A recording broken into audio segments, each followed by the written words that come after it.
悪魔が恐れるデビルハンターはな、頭のネジがぶっ飛んでるやつだ。まだ人も身も捨てねえんだよ。 Travelers are super excited to see what version 3.2 has in store for us. So let's jump right in and start with our new version trailer. Let's do it!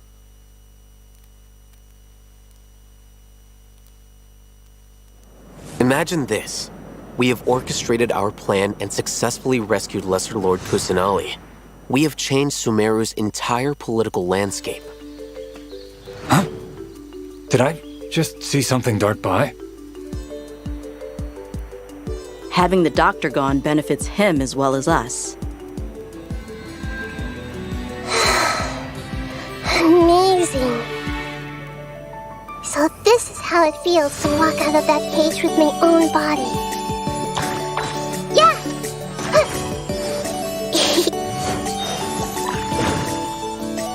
Hey! Make yourself at home! Yeah! But now doesn't seem to be the time to indulge in this feeling. Is it too late for an extension? Ha! Not now. Stars, shine for me.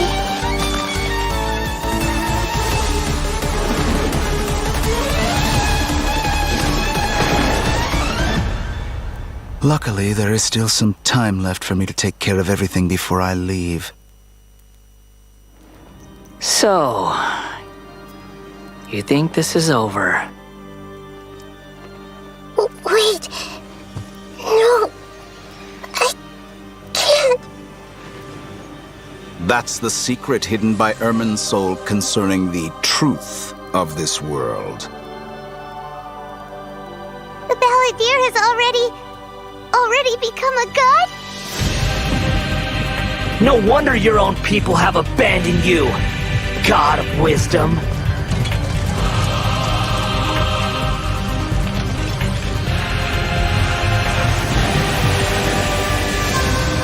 At my command, you shall fall. My endless cycle begins. Your ploy was to sacrifice the traveler here, was it not?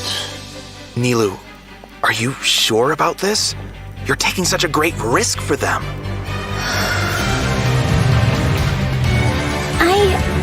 I must admit that I'm a little scared.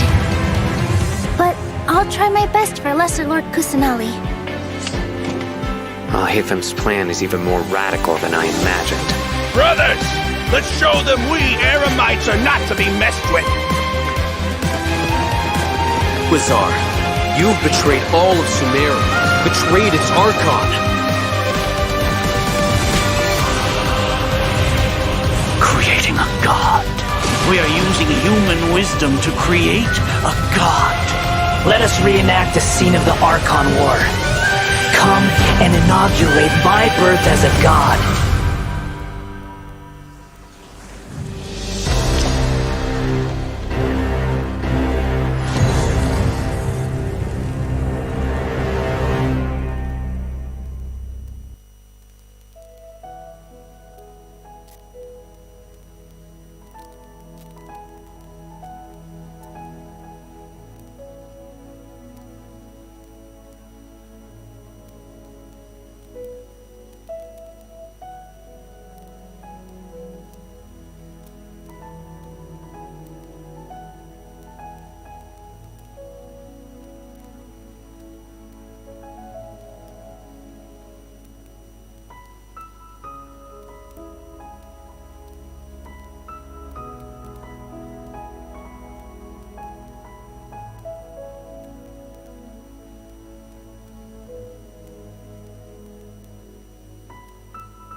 So, we've got a lot to unpack from that trailer. Yeah, after experiencing the Sub-Zerus Festival Samsara and surviving our journey through the desert, we'll finally get to the riveting end of the Sumeru Archon quest in version 3.2. Picking up right where we left off, the Traveler is teaming up with some amazing characters to face the Academia and rescue Sumeru's Archon. But I'm sure the first thing everyone's wondering is how we're going to save the Dendro Archon. Yeah. Oh, for sure. Nahida's been locked up by the doctor inside the sanctuary of Surasthana. It's not like we can just go walking in there. And on top of that, we're dealing with 2 of the Fatui Harbingers now. We've got the Balladeer in his super powerful looking boss form, as well as the doctor, who seems to be a real tricky one to predict. I'm not gonna lie, the Traveler really has his hands full with this one. Yeah, definitely a tricky situation. Totally. And besides these 2 Harbingers, we can be sure the Grand Sage will also be on his guard. But hey, with the help of 2 insiders like Sino and Alhaitham, we might just have a way into the Academia. Well, as the General Mahamatra, Sino also has his own agenda. After being tracked and predicted by the Academia for all these years, this might just be his chance to settle the score. And if we're hoping to truly save Sumeru, we'll definitely need the power of the Dendro Archon to help us. Yeah, I can't wait to see how everyone's hard work and coordination plays out. And I don't know about you guys, but besides saving Nahida, I'm also curious how we're going to save Irminsul. Plus, we still don't know the meaning behind the words that Greater Lord Rukkhadevata left us. World, forget me. Well, travelers will be able to personally unravel the answers to all these questions in their own journeys through version 3.2. You know, I'm actually kind of curious what the future for Sumeru will be once they get through all of this and, well, you know, what will happen to the crew we've been working with along the way? Yeah, same. I just hope things will work out for everyone affected by Elazar, like Dunyarzad and Kale. Oh, and we can't forget the desert dwellers who have been mistreated all these years. There's a lot that needs to change for them, too. Right. So be sure not to miss Chapter 5 of the Archon quest, Akasha Pulses, the Kulpa Flame Rises. It'll be quite the ride, and I hope everyone will enjoy it. Yeah, and of course, the end of this quest won't be the end of everyone's journey in Sumeru. There are still many puzzles and mysteries waiting to be solved. Whether it's Lesser Lord Kusanali, the Doctor, or the Balladeer, I think there still might be lots of unexpected things waiting to be uncovered. Yes, it's gonna be awesome! Okay, so now that we've talked about some of the storyline, maybe we can talk about that massive mechanical-looking puppet we've seen. That's the god that the Academia has been creating. That's right, and now that you mentioned it, let's talk about the Balladeer boss battle. Whew, this boss looks tough. The Doctor must have put a lot of his energy into this. Yeah, the Balladeer has lots of strong and awesome-looking abilities, so why don't we start by checking out some gameplay from the new boss battle? Sounds good. Woo!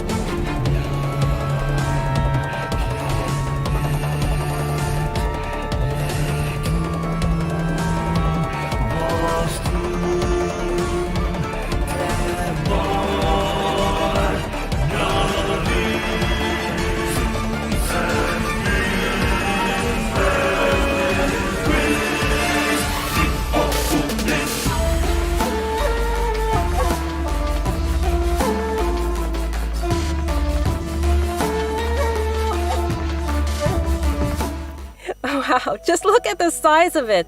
Pretty sure this boss is gonna push travelers to the limit. Yeah, no kidding. I mean, that thing is huge! And come to think of it, this is like the 3rd Fatui Harbinger boss battle we've had. They really keep stepping up the art and design every time. It's so awesome! Yeah! It's so cool! This is an ultra-powerful puppet we're going up against here. So we're talking huge attacks and epic moves. Let's break it down a bit. In the first phase of the battle, the Balladeer will use his massive arms to attack everyone. The arms are capable of utilizing different elemental powers, and there are several types of abilities, including attacks that create fields of burning or freezing effects on the ground. Oh, you know what? This fight kind of reminds me of when we fight Ruin Guards. I think we'll have to come up with a way to paralyze it. Right! And you might have noticed there are some arcane formations on the ground, so activating those might trigger some interesting effects. And I bet a lot of people are wondering what that thing is floating next to us. Not gonna lie, he's kinda cute. Oh, maybe it's a Paimon reskin. Sorry, but no. Not only is it super cute, but it's also super powerful.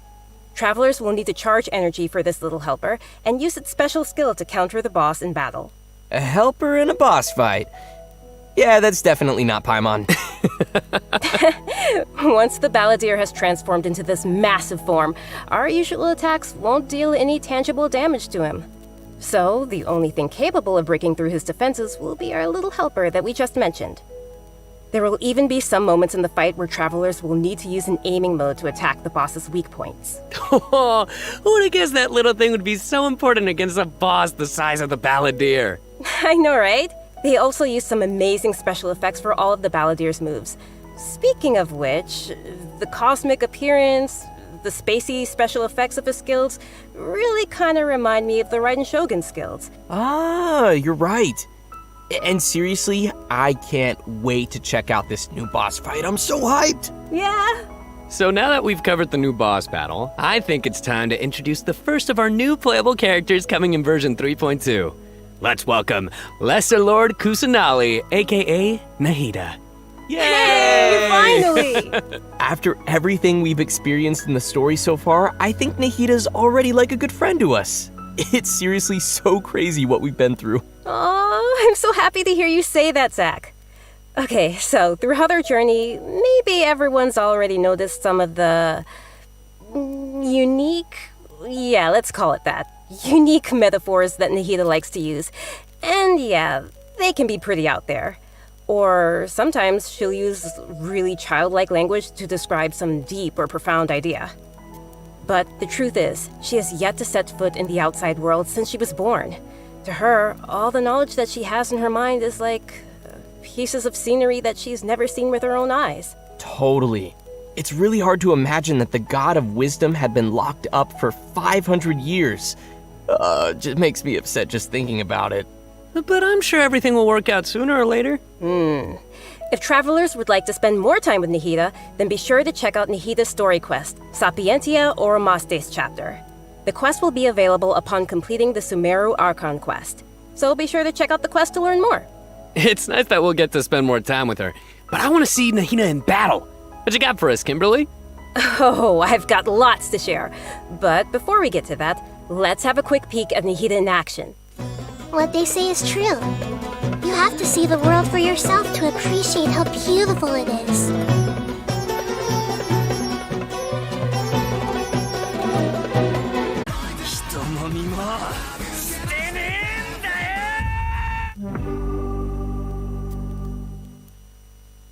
Reactions on opponents who are linked, and when they take damage from Dendro cores, Nahida will unleash Tri-Karma Purification, dealing Dendro damage. Whoa, this is so cool. Yeah, I love how it's like connecting the enemies together.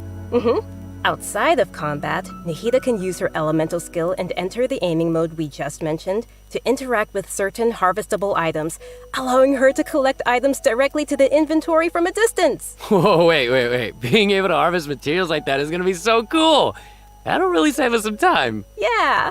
This skill may also have some additional uses, so travelers will have to give it a try themselves and see. Ooh, okay. Nahida's elemental burst is where things get really interesting. Upon unleashing her burst, Nahida manifests the Court of Dreams, expanding a special field. That's pretty amazing. The effect really does look like some royal court or palace. Yeah. Different effects will be produced based on whether there are Pyro, Electro, and Hydro characters in the party. While Nahida is within the special field, a Pyro member in the party will increase the damage of Tri-Karma Purification.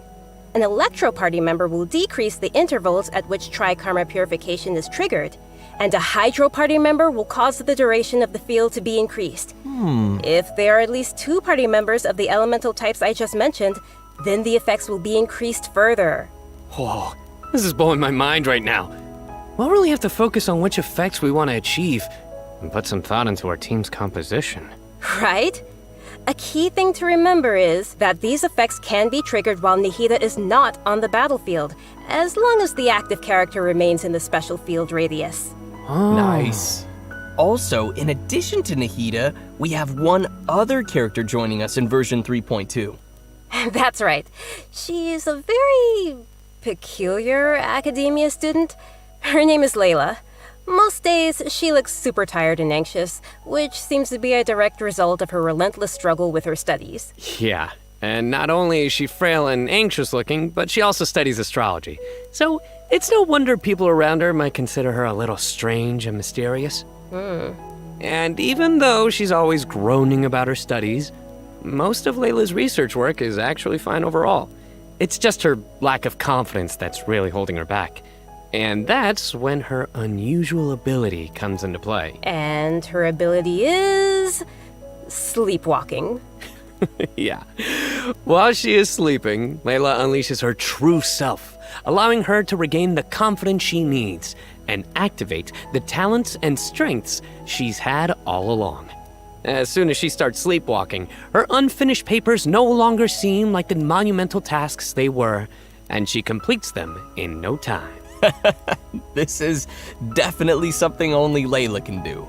Our viewers shouldn't try to do this with their own homework. But does Layla have any idea what happens when she's sleepwalking? I mean, does she know that she has this ability? She seems to be aware of it. The papers are obviously full of her handwriting, after all. But there have been some weird instances. For example, once during crunch time while researching, she sleepwalked and climbed the wall of Sawmill, and then randomly bumped into Candace. Such weird occurrences have made her start to wonder what's really going on. And aside from her sleepwalking, just like any other student, Layla has many typical things that she hopes to achieve, as well as some regrets. She wants to be able to make friends and go out and have fun, but it seems like she'll never be able to do any of that until she graduates. And actually, I'm guessing that she uses her sleepwalking abilities in combat too, right? You bet. Let's have a look at Layla in combat. Sweet. Even when we're not looking up at the stars, they're always there. Watching over us.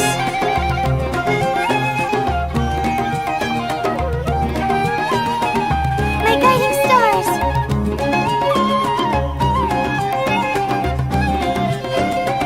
Stars, shine for me!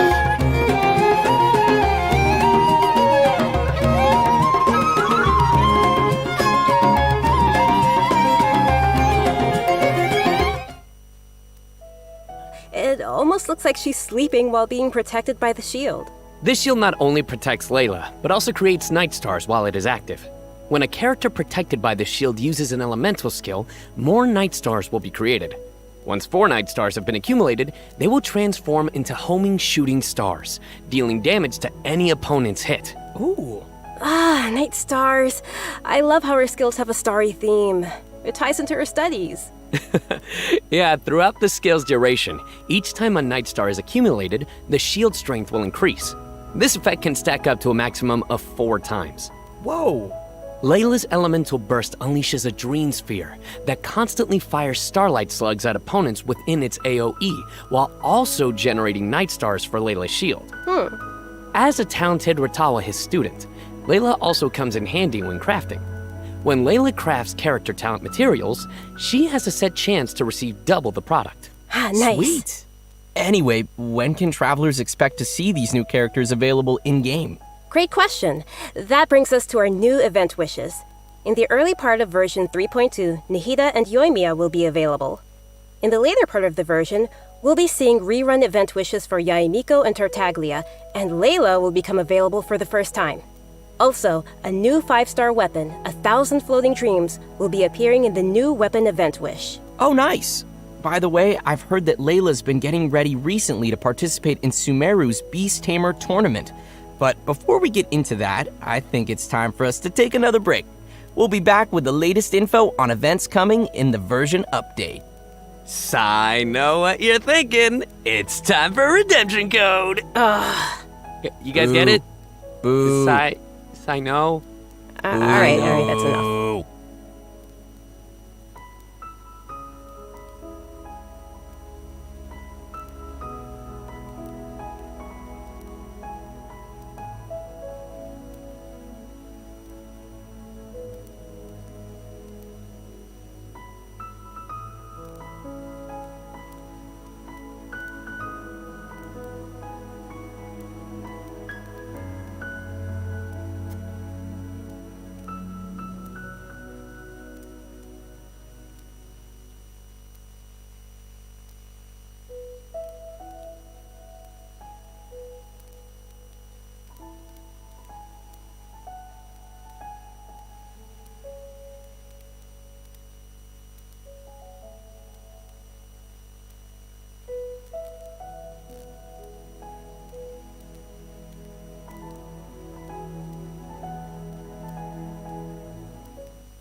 Welcome back to the version 3.2 special program, everyone. Next, we'll take a look at some of the new events for the coming update. An amazing fungus competition is about to begin in the lands of Sumeru. Not only has it attracted local competitors from Sumeru, but also spectators from other nations. Fungus competition? How does that even work? Aren't fungi dangerous? They're always attacking us in the wild. I know it sounds a little weird, but you'll love it. In this contest, participants will use a special gadget called a Wisdom Orb to catch and train their fungi and participate in battle events. Although the fungi often pose as little troublemakers for us in the wild, using this gadget will allow travelers to establish a certain level of communication with them. Okay, so if I catch and train a Jade Plume Terror Shroom, then I should be pretty much unstoppable, right? Oh no, come on, that wouldn't be fair. In this event, travelers will be able to sneak up on fungi in some certain areas to catch them. Unfortunately, the Jade Plume Terror Shroom is not one of those areas, Kimberly. Aww. If you end up startling them, they'll flee until they are outside a set distance. After catching different kinds of fungi, you can follow Paimon's suggestion and give them cute names. But most importantly, you will have to train your fungi. That sounds fun. Travelers will have to use special floral jelly ingredients to mix and form blends that your fungi enjoy and unlock their true potential. While mixing ingredients, you use copy, switch, and rotate functions, and place a preset formula you have in the corresponding spot. Aw, looks kinda like jelly.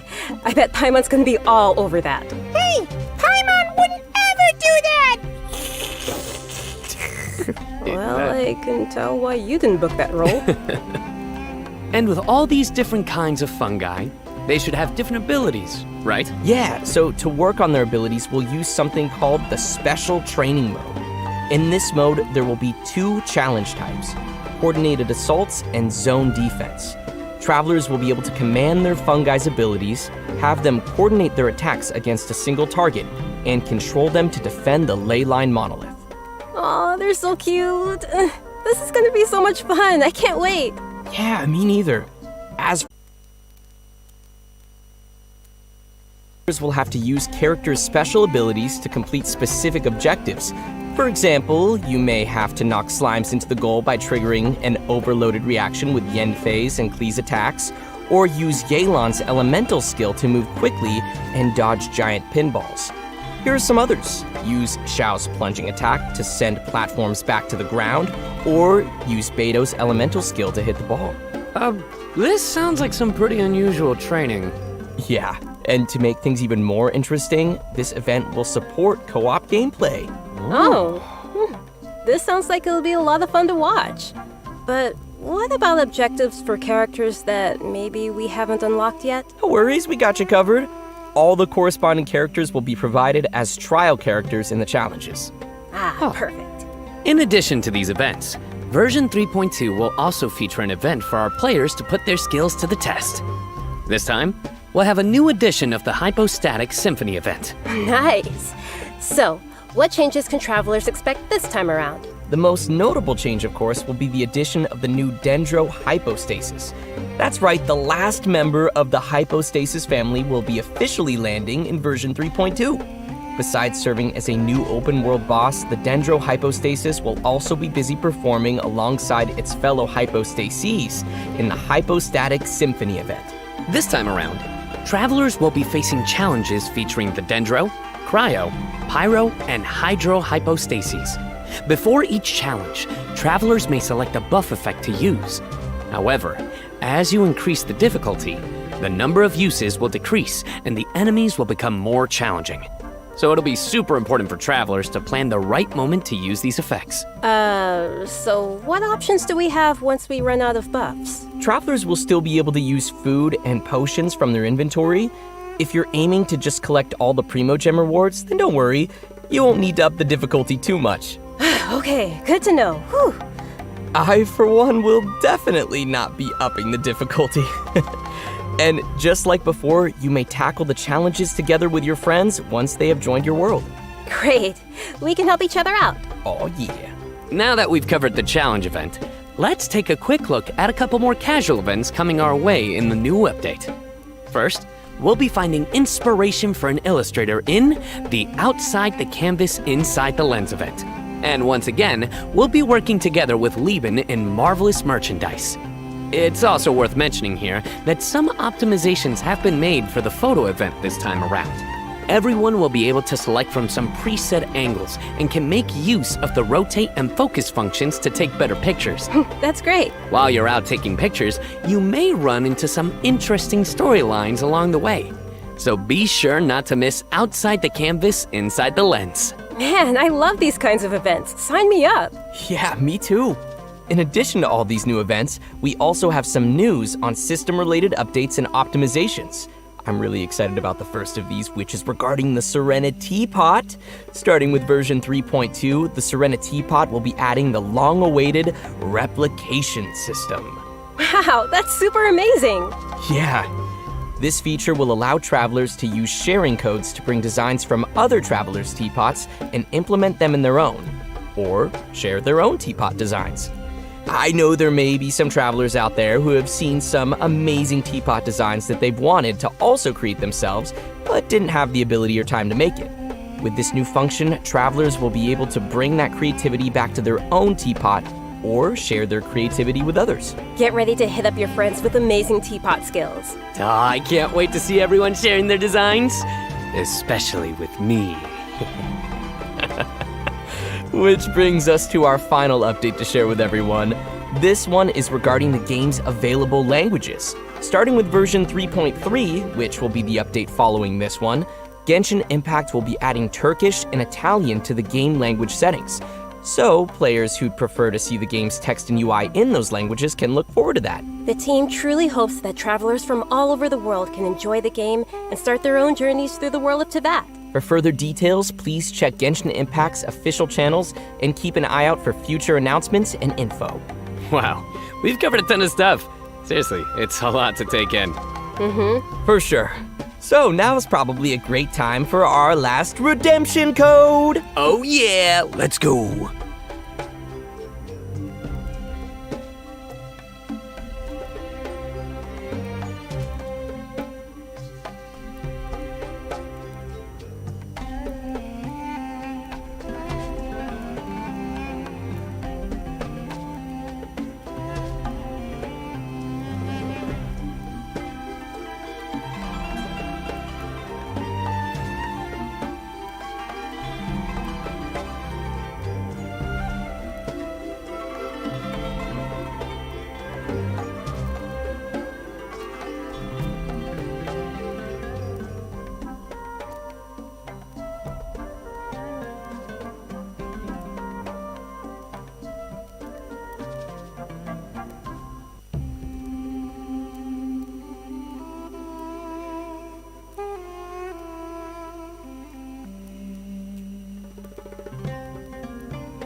Well, everyone, I think we've covered just about everything coming our way in version 3.2, which means we've arrived at the end of our special program. This was fun. Yeah. Yeah, no, we covered a ton of stuff. So much stuff. Yeah. So many events too. But the thing that I'm most excited about is, of course, Nahida playable character, Nahida playable character, Nahida playable character. Obviously. Nice. Yeah, for me, it was definitely the Balladeer. Dude, it looks so insane. Yes! I have no idea how I'm gonna do that. Yeah, no, for me, oh my gosh, so many things. Battling the Dendro Hypostasis, and of course the fabulous Fungus Frenzy, getting my little fungi and battling with them. And, the teapot, the Serena Teapot, I'm so behind on my teapot, so I can't wait to hopefully get some designs from others, or at least, get some inspiration from getting another teapot design. And just as we mentioned earlier, even though the Sumeru Archon quest will be reaching its final chapter here, it most definitely won't be the end of our journey in Sumeru. In our story this time, we'll be encountering some interesting and mysterious content, and I hope it will be an amazing experience for all of our travelers. May the wisdom of the Dendro Archon be with all of you. See you in game, everyone. Bye. See